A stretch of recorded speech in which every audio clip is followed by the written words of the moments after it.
A new administration is in power now. This practical reality places great responsibility on the Taliban. We note their efforts to stabilize the military and political situation and set up work of the state apparatus.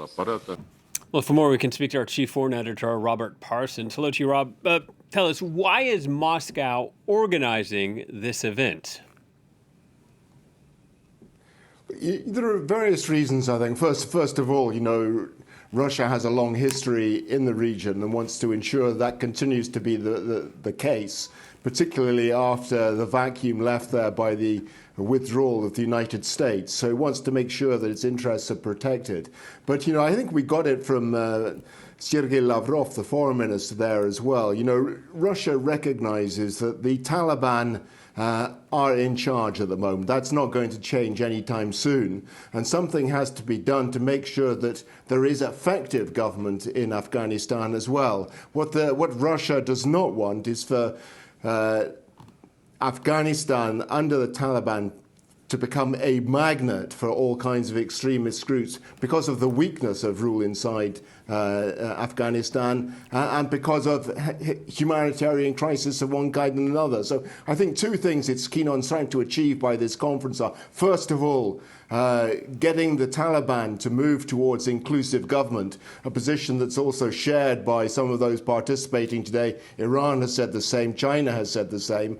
They will be trying to persuade the Taliban that if they want stability in the country and if they want to be able to rule effectively, they have to bring on board other minority groups, religious and ethnic. Otherwise, there will be constant instability in the country. And secondly, they want to address the issue of humanitarian aid because Afghanistan is facing a colossal crisis at the moment, which is beyond the powers of the Taliban, despite the fact that they've won the war, to do anything about by themselves. The economy is in ruins. The Taliban has no access to funds.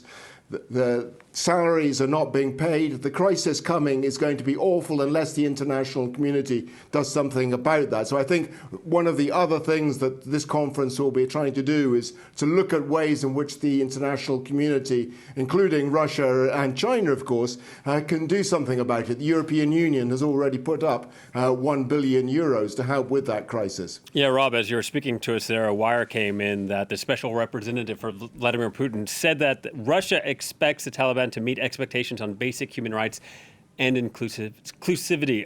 What are Russia's main concerns here?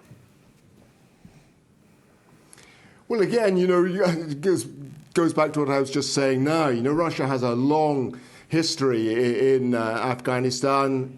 The Soviet Union fought a 10-year war there, 1979 to 1989, lost over 14,000 men in that conflict. It has a regional, it has a strategic, historical, political interest in Afghanistan. It no longer has a border with Afghanistan, it is true, but maintains close relations with former Soviet republics, Tajikistan and Uzbekistan, which do have long borders with Afghanistan. Russia has troops along the border, the Tajik-Afghan border. Just a few weeks ago, after the Taliban had taken power, it conducted military exercises with the Tajiks and the Uzbeks.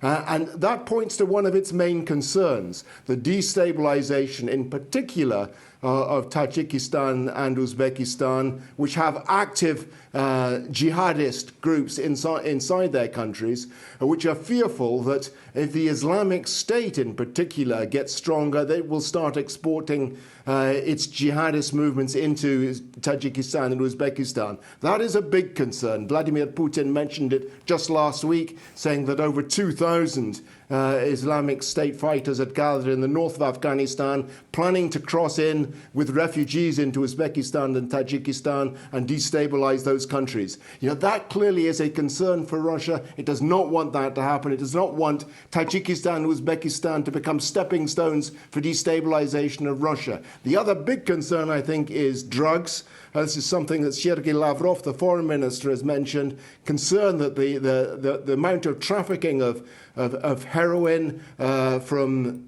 Afghanistan into Central Asia and beyond Central Asia into Russia has been increasing at a very high rate recently. He will want a firm commitment from the Taliban, which they have hinted at, but he will want a very firm commitment that the Taliban are going to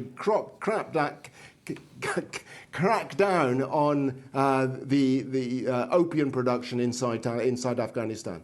All right, Rob, thank you very much. Rob Parsons, France 24's chief foreign editor.